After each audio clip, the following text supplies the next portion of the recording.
Hello everyone, welcome to एफके ज्ञान YouTuber. इस video के अंदर हम देखने वाले हैं कंपैरिजन ऑपरेटर इन पाइथन, यानी कि पाइथन के अंदर कंपैरिजन ऑपरेटर क्या है और ये किस तरीके से वर्क करते हैं पाइथन के अंदर।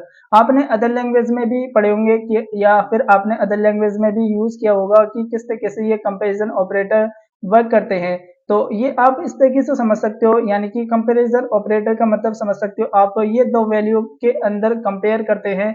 अगर दोनों वैल्यू आपको बराबर मिलती हैं तो ये आपको आंसर ट्रू देते हैं। अगर एक भी वैल्यू कम मिली यहाँ पर तो आपको आंसर फॉल्स देने वाले हैं। और ये जब भी आपको आंसर देते हैं, यानी कि जब भी आपको आउटपुट देंगे तो ये आपको ट्रू और फॉल्स में देंगे। ट्रू का मतलब होता है 1 और फॉल्स का मतलब होता है यहाँ पर 0। तो सबसे पहले यहाँ पर मैं आपको एक रियल लाइफ एग्जाम्पल देकर समझा देता हूँ। जब भी यहाँ पर आप कंपैरिजन ऑपरेटर का यूज करोगे तो आप दो वैल्यू के बीच में कंपेयर ही करोगे। बट यहाँ पर आप समझ सकते हो, इससे आप एक स्टूडेंट की मार्कशीट को चेक कर रहे हो, वहां पर आपको मार्क्स को चेक किया जाता है, यानी कि कंपेयर किया जाता है। अगर हमारे मार्क्स 60 से ऊपर हुए या फिर 60 हुए तो हमें फर्स्ट डिवीजन बनानी होती है। अगर 60 से नीचे यानी कि 50 से 55 के बीच में अगर नंबर हुए, यानी कि वहां पर भी एक कंपेयर हो रहा है, यानी कि 50 से 55 के बीच में कंपेयर हो रहा है। अगर इसके बीच में है तो हमें सेकंड डिवीजन बनानी पड़ेगी। इसी तरीके से यहाँ पर आप 40 से 45 के बीच में भी यूज कर सकते हो, इससे आप थर्ड डिवीजन बना सकते हो। तो इस तरीके से ही हम मार्कशीट को चेक करते हैं कंपैरिजन ऑपरेटर का यूज कर कर। और जो कंपैरिजन ऑपरेटर होते हैं वो दो वैल्यू के बीच में कंपेयर करते हैं। तो आइए देखते हैं कि कंपैरिजन ऑपरेटर क्या है और ये किस तरीके से वर्क करते हैं। तो कि कंपैरिजन ऑपरेटर्स के नाम से मैंने यहाँ पर एक टेबल बना रखी है। और यहाँ पर आप देख पा रहे हो कि सारे टाइप्स के यहाँ पर मैंने ऑपरेटर्स ले रखे हैं, जैसे कि यहाँ पर आप देख पा रहे हो। तो यहाँ पर मैं आपको एक एग्जांपल के थ्रू समझाता हूँ। तो चेक कर रहे हो कि x और x की जो वैल्यू है वो इक्वल इक्वल यानी कि y के बराबर है। अगर बराबर है तो आप इसको ट्रू कर दीजिए, अदरवाइज ये आपको फॉल्स मिलने वाला है। फिर इसी तरीके से यहाँ पर आप नॉट इक्वल टू ऑपरेटर्स का यूज कर सकते हो। यहाँ पर ये चेक करता है कि x नॉट इक्वल है यानी कि y के बराबर, यानी कि नॉट इक्वल है या फिर बराबर है।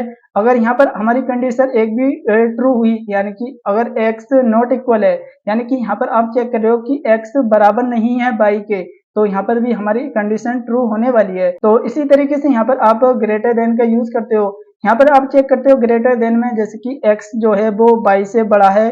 अगर बड़ा है x 22 है तो यहाँ पर भी हमारी कंडीशन क्या होती है, ट्रू। तो यहाँ पर भी आंसर आपको ट्रू मिलेगा। इसी तरीके से यहाँ पर आप लेस देन का यूज करोगे, x छोटा है 22 से, हाँ छोटा है तो ट्रू, अगर मतलब बड़ा है तो यहाँ पर आपको फॉल्स मिलेगा।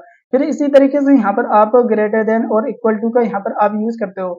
यहाँ पर आप किस तरीके से चेक कर रहे हो, यानी कि जो x की वैल्यू है वो यानी कि 22 से बड़ी है या फिर बराबर है, तो भी हमें कंडीशन क्या मिलेगी, ट्रू।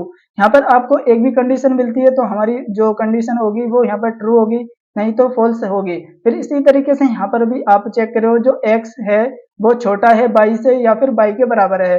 अगर यहाँ पर हमें एक भी कंडीशन मिलेगी तो हमारी जो कंडीशन रहेगी वो यहाँ पर ट्रू रहने वाली है। तो आइए देखते हैं कि किस तरीके से हम प्रैक्टिकल इंप्लीमेंट कर लेते हैं, जिससे कि और भी हमें क्लियर हो जाएगा। फिर यहाँ पर आप देख पा रहे हो कि मैंने कंपैरिजन ऑपरेटर्स के नाम से यहाँ पर एक फाइल बना रखी है। और इसके अंदर यहाँ पर मैं एक ऑपरेटर यानी कि वेरिएबल बना लेता हूँ, जिसके अंदर 10 वैल्यू को मैं असाइन करता हूँ। आप जब भी एक इक्वल टू का यूज करोगे तो यहाँ पर आप वैल्यू को असाइन करते हो, जैसे कि मैंने ये यहाँ पर एक इक्वल टू लगाया यहाँ पर, तो इससे मैं वैल्यू को असाइन करते हैं। तो इसी तरीके से यहाँ पर भी मैंने 10 को स्टोर किया और यहाँ पर मैं प्रिंट करने वाला हूँ, जैसे कि यहाँ पर मैंने प्रिंट किया। और इसके अंदर यहाँ पर आप यूज करोगे कंपैरिजन का, जैसे कि मैंने ए और यहाँ पर मैं यूज करूंगा इक्वल टू बी, यानी कि बी के बराबर है। अगर बराबर है तो यहाँ पर हमारी जो कंडीशन होगी वो यहाँ पर ट्रू होने वाली है।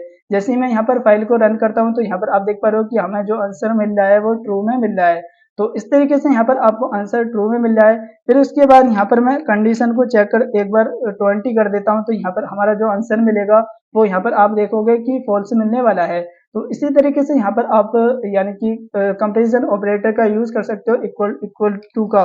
फिर इसी तरीके से यहाँ पर मैं प्रिंट करता हूँ और यहाँ पर मैं प्रिंट यानी कि नॉट इक्वल टू का यहाँ पर मैं प्रिंट करता हूँ, जैसे कि यहाँ पर आप देख पा रहे हो। तो यहाँ पर मैं कंडीशन को चेक कर रहा हूँ, यानी कि ए जो है वो नॉट इक्वल है बी के, यानी कि जो ए है वो नॉट इक्वल है बी के, यानी कि तो ए तो छोटा है और बी बड़ा है, यानी कि ये कंडीशन भी हमारी ट्रू रहने वाली है। जैसे मैं इस पर यानी कि रन करता हूँ फाइल को, तो यहाँ पर आप देख पा रहे हो जो हमारी कंडीशन है वो यहाँ पर ट्रू मिली है। तो इसी तरीके तो इसी तरीके से यहाँ पर भी आप नॉट इक्वल टू ऑपरेटर्स का भी यूज कर सकते हो। फिर उसके बाद यहाँ पर मैं प्रिंट करता हूँ और यहाँ पर आप ग्रेटर देन का यूज करोगे। जैसे कि यहाँ पर आप देख पा रहे हो मैंने यहाँ पर ग्रेटर देन का यूज किया और यहाँ पर फिर से मैं आपको चेक कर रहा हूँ ए क्या बड़ा है बी से, नहीं बड़ा नहीं है, ए तो छोटा है बी से, यहाँ पर ये चेक हो रहा है। तो जैसे ही मैं इस फाइल को रन करूंगा तो यहाँ पर जो हमारा आंसर है वो फॉल्स मिलने वाला है। जैसे कि यहाँ पर आप देख पा रहे हो फॉल्स का मतलब होता है जीरो। तो इसी तरीके से यहाँ पर आप यूज कर पाओगे। फिर यहाँ पर मैं यूज करूंगा प्रिंट। जैसे कि यहाँ पर मैंने प्रिंट का यूज किया और यहाँ पर मैं यूज करने वाला हूँ ग्रेटर देन, यहाँ पर मैं करने वाला हूँ लेस देन का। तो एक बार मैं यहाँ पर ए और यहाँ पर मैं लेस देन बी कर लेता हूँ।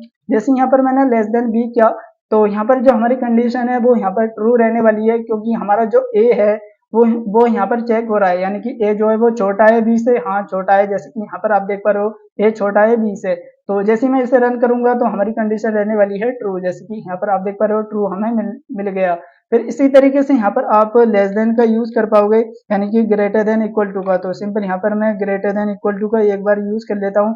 जैसे कि यहाँ पर आप देख पा रहे हो तो यहाँ पर मैंने ग्रेटर देन इक्वल टू का यूज किया। एक बार मैं यहाँ पर आपको समझाता हूँ। जैसे कि अगर यहाँ पर हमारी एक भी कंडीशन ट्रू रही, जैसे कि यहाँ पर हमारा इक्वल टू अगर ट्रू मिला, यानी कि ए जो है वो बड़ा है बी से या फिर बी के बराबर है। अगर यहाँ पर बराबर है तो भी हमारी कंडीशन रहने वाली है ट्रू, अगर ए बड़ा है तो भी हमारी कंडीशन रहने वाली है ट्रू। तो जैसे मैं इसे रन करता हूँ ना तो ए हमारा बड़ा है ना ही बराबर है, तो ये कंडीशन जो होने वाली है वो फॉल्स हो जाएगी। जैसे मैं इसे रन करता हूँ तो यहाँ पर आप देखोगे कि हमारा आंसर फॉल्स में देखने को मिल रहा है। अगर यहाँ पर मैं एक यानी कि बी को बराबर कर देता हूँ, ए को और बी को बराबर किया मैंने, तो यहाँ पर आप देख पाओगे कि जो हमारा आंसर मिलेगा वो ट्रू में ही मिलेगा। जैसे कि यहाँ पर आप देख पा रहे हो ए बराबर है, यानी कि यहाँ पर तो कंडीशन ट्रू हो गई, बट ए अभी भी यहाँ पर बड़ा नहीं है ए से। तो इस तरीके से यहाँ पर आप कंडीशन को चेक कर पाओगे। और एक बार मैं ए की वैल्यू चेंज कर देता हूँ, यानी कि 10 कर देता हूँ। जैसे ही रन करूंगा तो यहाँ पर आपको कंडीशन यानी कि फॉल्स हो जाएगी। तो इसी तरीके से यहाँ पर आप ग्रेटर देन इक्वल टू का यूज कर पाओगे। फिर यहाँ पर मैं एक बार और यूज करूंगा प्रिंट, यानी कि यहाँ पर आप करोगे लेस देन इक्वल टू का। तो सबसे पहले यहाँ पर आप देखोगे कि ए छोटा है बी से, हाँ छोटा है, तो ये कंडीशन भी ट्रू हो गई हमारी। फिर इसके बाद यहाँ पर आप देखोगे इक्वल टू, यानी कि बराबर है उसके, बराबर भी नहीं है, तो ये कंडीशन हमारी ट्रू ही रहने वाली है। तो जैसे मैं इस पर रन करूंगा तो यहाँ पर आप देखोगे कि आंसर हमारा ट्रू मिलने वाला है। तो इसी तरीके से यहाँ पर हमने सारे एक एक कर यहाँ पर मैंने आपको समझाया कि किस तरीके से हम यानी कि कंपैरिजन ऑपरेटर का यूज करते हैं। तो आने वाली वीडियो के अंदर मैं आपको इफ एल्स के साथ भी समझाऊंगा कि किस तरीके से हम कंपैरिजन ऑपरेटर का यूज कर सकते हैं। तो इस वीडियो के अंदर आप देख पाओगे कि कंपैरिजन ऑपरेटर का हमने किस तरीके से यहाँ पर 1 बाय 1 एग्जाम्पल के थ्रू भी समझा। तो इस वीडियो के अंदर इतना ही, मिलते हैं नेक्स्ट वीडियो के अंदर। That's it for this video, thank you for this watching.